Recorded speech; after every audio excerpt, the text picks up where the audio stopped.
아수라장, 그곳에는 개미시체뿐.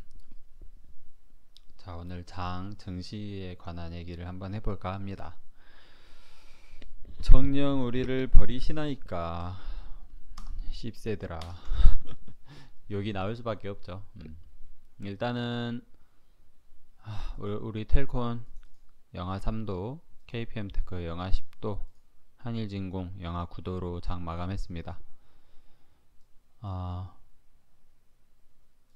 코스피야 뭐 그렇다 치고, 코스피는 뭐 큰 어떤 큰 뭐 하락이라는 그런 움직임은 없는 것 같습니다. 코스닥의 경우에는 완전히 다르죠. 코스닥의 경우에는 일봉으로 보면 뭐 헤드앤숄더라는 얘기가 나오면서 어마어마하게 지금 빠지고 있고, 그때 당시에 여기 이 정도 선 800포인트 선 여기를 지켜주면서 약간 보합으로 좀 움직여줘야 어느 정도 물량을 해소하고 이렇게 다시 오를 수 있다라는 얘기를 했었는데, 그거를 어느 정도 유지를 못하고 나락으로 떨어지고 있습니다. 오늘 같은 경우에는 이제 내일 장이 중요한 이유는, 많이 빠진 상태에서 또 추가적으로 거의 4% 가까이 빠졌어요. 코스닥 지수가. 그 얘기는 지수가 4% 빠졌다는 것은 상당히 큰 폭락이거든요. 거의 폭락이죠, 폭락. 근데 내일 장을 봐서 내일 장에서 얼른 800포인트 언저리 790포인트 정도라도 회복을 좀 해줘야 얘가 다시 이렇게 좀 버텨주겠구나, 뭐 이런 희망을 좀 가질 수 있는 단계예요. 다시 오른다 뭐 그런 쓰잘데기 없는 어떤 희망은 불어넣어 드리지 못하겠습니다. 근데 790포인트를 정도라도 이렇게 회복을 못하고 어줍잖게 뭐 780 몇 뭐 그 정도에서 마무리를 짓는다든지, 아니면 더 추가적으로 하락을 한다면 요 정도까지도 보셔야 될 것 같습니다. 750포인트 아래 700 한 거의 뭐 700포인트 언저리 710, 20포인트 정도까지 생각은 하고 있어야 될 것 같습니다. 그래서 사실 요즘 같은 장세에는 제일 유리한 건 이제 월급쟁이들이죠. 이렇게 회사 월급이 잘 나오는 분들, 그런 분들이 제일 유리한 거고, 어찌됐건 간에 이렇게 음봉이 계속 나오고 있다는 거는 현금을 가지고 있는 사람들은 상당히 유리한 시점입니다. 그래서 그런 분들에게는 상당히 유리한 장세가 될 수 있다라는 게 저의 그냥 개인적인 생각이고요. 그리고 매매 동향을 보면 팔고 있는 요 코스닥을 빠뜨리고 있는 주체가 어느 정도 보이실 겁니다. 코스피 같은 경우에는 뭐 사고 팔고 이렇게 하고 있는 걸로 보이는데, 코스닥 같은 경우에는 이게 일봉이거든요. 10월 13일, 14일, 15, 16, 17, 18, 19, 20, 21, 22, 23, 26일, 이제 월요일이건데 계속 팔고 있는 분들이 계시죠. 이 아수라장을 주도하고 있는 기관이라는 분들 어마어마하게 팔고 있습니다. 갑자기 컴퓨터가 멈췄네요. 제 컴퓨터도 아수라를 느끼고 있는 것 같습니다. 정말 뭐 어쩌겠습니까. 근데 텔콘 같은 경우에는 잘 버텨주고 있습니다. 명백한 거는 일단은 저에게는 아직도 플러스 권이고요. 아주 미미하긴 하지만 제 평단 언저리예요. 그렇기 때문에 뭐 버틸만 합니다. 확실히 5,500원 위에서는 절대 매수하지 않겠다, 약간 그런 다짐을 여러 번 했었는데 그 다짐대로 하길 잘한 것 같습니다. 만약에 추가 매수를 뭔가 생각이 없이 제가 그냥 가지고 있었다면, 생각이 전혀 계획이나 뭐 그런 게 없었다면 아마 한 7, 8천원일 때, 혹은 여기서 8천원 언저리를 지켜준다는 느낌을 받았을 때 그때 추가 매수를 했을 거예요. 그랬으면 제 평단이 6,000원 위로 가볍게 올라왔을 겁니다. 그러면 지금 같은 경우에는 다시 마이너스이기 때문에 상당히 정신적으로 힘들 것 같아요. 제 시청자분들 그리고 구독자분들께서도 마찬가지일 겁니다. 원래 여기서 8,000원 언저리에서 계속 버텨주는 모습을 보였었어요. 이때만 해도 10월 중순 전만 해도 버텨주는 모습을 보였었는데, 아마 제가 매수를 했다 하면 그때 또 매수를 했을 겁니다. 왜냐면 여기서 버텨주다가 다시 올라갈 거라고 생각을 하고. 하지만 계속해서 5,500원 위에서는 절대 사지 않겠다, 그리고 6,500원에서 7,000원 사이 그 범위 이상부터는 내 영역 바뀌니까 어떤 대응도 하지 않겠다, 그게 지금 약간은 패착이 되긴 했어요. 뭐 어떤 대응도 하지 않을 것이 아니고 만원 위 이렇게 갔을 때 조금이라도 매도했으면 어떨까 싶기도 하지만, 그래도 어쨌든 매수 자체를 5,500원 위에선 절대 안 하겠다, 절대 안 하겠다, 이렇게 수십 번 다짐을 했던 게 이렇게 하락장에서는 뭔가 저에게는 신의 한 수가 된 것 같은 느낌이 좀 듭니다. 정말 그거는 좀 다행인 것 같아요. 그리고 사실 텔콘 같은 경우에는 다른 종목 KPM 테크나 한일진공에 비해서 훨씬 변동이 적었죠. 한 5,500원 정도에서 시작을 했다고 생각을 하면 약 12,000원 정도까지 갔었으니까 한 2배, 2.2배 정도 상승을 했다가 다시 거의 원점 가까이 내려온 상태라고 볼 수 있고요. 뭐야 이거, 그렇게 아수라장이네요, 저 컴퓨터도. 그렇기 때문에 변동이 그렇게 작기 때문에 뭔가 최근에 입성하신 주주분들께서도 많이 손해 보시는 중인 분들도 계시겠지만, 한 8,000원대에 들어오신 분들 혹은 7,000원 중반 이상에 들어오신 분들은 상당히 손실액이 크겠죠. 그렇겠지만 그래도 제약 바이오주를 하면서 얼마든지 볼 수 있는 손해율이다, 뭐 그렇게 저는 평가를 하고 싶습니다. 제약 바이오주에 있어서는 얼마든지 내 계좌에 찍힐 수 있는 손해율이다. 저도 뭐 불과 몇 달 전만 해도 마이너스 40%까지 보고 막 그랬었거든요. 그렇기 때문에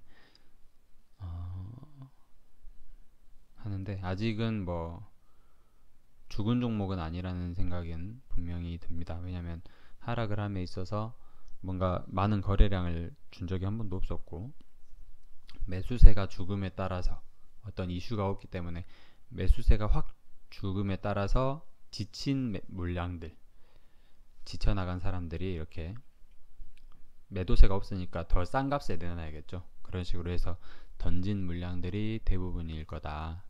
장이 좋아지면 얼마든지 회복세로 돌아설 수 있는 지금까지의 모습을 보면 그런 모습이다 라는 게 제 개인적인 의견입니다. 이 새끼 뭐 차트 겁나 볼 줄 모르네 이렇게 생각할 수도 있어요. 근데 그게 답인지 아닌지는 나중에 돼봐야 알겠죠. 저도 뭐 확신은 없습니다. 그리고 한일진공의 경우에는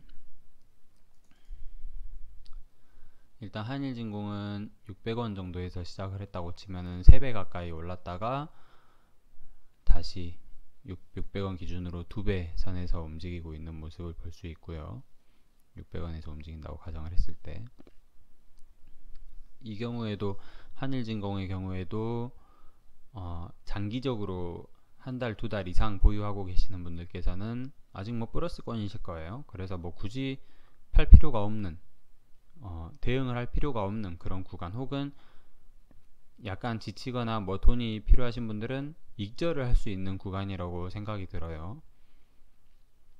근데 이제 단타로서 최근에 들어오신 분들 같은 경우에는 상당히 겁에 질릴 구간인 것도 맞는 것 같습니다. 저는 단타로 하시는 분들께, 이 최근에 입성하신 분들께는 솔직히 뭐라고 이렇게 확신을 드리고 싶지도 않고 희망을 드리고 싶지도 않고 또 절망적인 얘기를 하고 싶지도 않아요. 그렇기 때문에 처음에 이렇게 들어오실 때 목표가액을 좀 설정을 하셨을 거예요. 나름대로 1차 목표가라든지 첫 번째 단계라든지 아니면 최고 잘 됐을 때 얼마까지 간다, 약간 그런 생각을 하셨을 수도 있고, 아니면 휴머니젠 관련해서 어떤 재료의 크기로 이렇게 가늠을 하셨을 수도 있고 여러 가지 이유가 있긴 하겠지만 이렇게 9% 이런 하락을 맞아버리면 상당히 심리적으로도 타격이 클 수밖에 없는 게 사실인 것 같아요. 기존 주주분들 같은 경우에는 뭐 상당히 오랜 기간 기다리셨을 거기 때문에 파셨다면 뭐 2,000원 언저리까지 왔을 때 한번 파셨다든지 뭐 그랬을 수는 있을 것 같아요. 근데 지금까지 갖고 계시는 분들은 아직은 내 성에 안 찬다 이런 판단을 내리신 분들이기 때문에 그리고 또 더 버틸만 하다 이런 분들이실 거기 때문에 열심히 응원을 드리는 바입니다. 텔콘 주주로서 같은 배를 탔기 때문에 응원을 드리는 바고요. 당연한 거예요. 당연히 600원에서 2,000원까지 갔어요. 같은 이슈로. 텔콘, KPM테크, 한일중공이 다 똑같은 이슈로 텔콘은 2.2배가 올랐고 한일진공은 3배가 올랐고요. 600원에서 2,000원까지. 그리고 KPM테크는 1,000원 언저리에서 1,400원에 1,500원에서 움직였다고 쳐도 4배가 올랐다가 지금 다시 2배 언저리까지 내려온 거예요. 다 똑같은 이슈로 움직였는데 뭐 지분투자 뭐 그런 거는 지분투자 1대1 뭐 시가총액 그런 거는 다 차치하고 똑같은 이슈로 움직이기 시작했는데 어떤 종목은 여기서 여기까지가 2.2배고 어떤 종목은 여기서 여기까지가 7배고 몇 배죠? 아까 5배고 또 어떤 종목은 여기서 여기까지가 3배고 그러면 조정을 줌에 있어서도 얘는 조금만 내려갈 거고 얘는 훨씬 더 많이 내려갈 거예요. 그렇기 때문에 그런 거는 감안을 어느 정도는 하시고 들어가셨을 거라고 저는 생각을 해봅니다. 전혀 어떤 대책도 없이 들어가시진 않았을 거예요. 그리고 단타로 들어가신 분들은 솔직히 진짜 이렇게 단타로 일일 매매 하시는 분들 계시잖아요. 하루하루 이렇게 사고 팔고 이렇게 하시는 분들은 사놓고 자기 뜻대로 오르지 않았으면 이미 팔고 나가셨을 겁니다. 지금까지 가지고 계시는 분들은 최근에 들어오신 분 중에서 가지고 계시는 분들은 뭔가 이렇게 미처 대응을 못하고 그냥 가지고 계신다든지 왜냐면 이슈는 아직 살아있으니까 그러신 분들이 대부분이실 건데 그런 분들께서는 신규 투자 자금으로 물 타는 거는 저는 일단은 좀 유보해 주십사 요청을 드릴게요. 너무 위험한 상황인 것 같아요. 여기에서 자기가 만약에 이제 물론 금액마다 다르겠지만 만약에 내가 주식을 할 수 있는 금액의 뭐 100%를 여기에 들어가셨다면은 진짜로 진짜 많이 힘드실 거라고 생각이 들고 물도 탈 수 없는 상황일 거고요. 근데 만약에 뭐 50%뭐 이 정도 들어가신 분들은 새로운 자금으로 이렇게 물탈 상황은 아닌 것 같습니다. KPM테크도 그렇고 한일진공도 그렇고 지금 뭔가 이렇게 확신을 갖고 대응을 할 수 있는 단계가 아닌 것 같아요. 코스닥 지수가 특히 연일이 이렇게 빠지고 있으니까 아까도 말씀드렸다시피 코스닥 지수가 700포인트 초반까지도 내려갈 수 있는 상황인 것 같고 반등을 하려면 오늘 이제 장대 음봉이 나왔는데 당장 바로 내일이라도 거의 3%에 준하는 상승이 나와줘야 돼요. 근데 쉽지 않을 것 같습니다. 기관이 너무 많이 팔아제끼고 있어서 쉽지 않을 것 같아요. 그리고 개인 투자자들도 매수하기에는 이제 슬슬 힘에 부칠 것 같고요. 그렇다고 해서 외국인 투자자들이 코스닥 지수를 3%를 끌어올릴 수 있을 만큼의 어떤 자금이 들어올 수 있냐 하면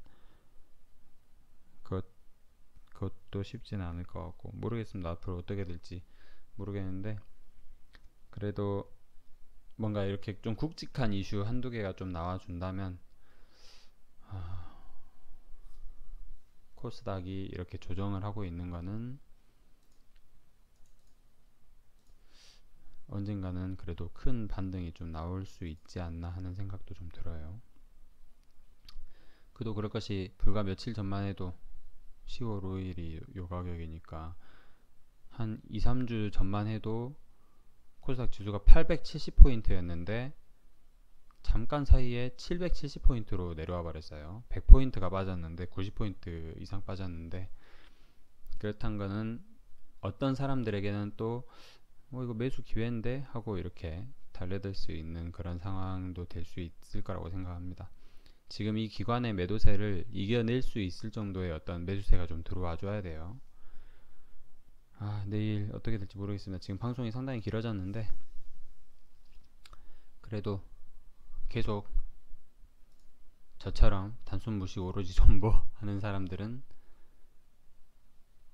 존버하기로 마음을 먹으신 분들은 같이 이렇게 즐기면서 계시면 됩니다. 저는 이마저도 즐기고 있습니다. 네. 아수라장 그곳에는 개미 시체뿐 정녕 우리를 버리시나이까 시간이었습니다. 우리 시청자분들 그리고 구독자분들은 전부 다 익절을 했으면 좋겠습니다. 그런 날이 올 거라고 저는 희망을 하고 있습니다. 끝까지 들어주셔서 감사합니다. 화이팅!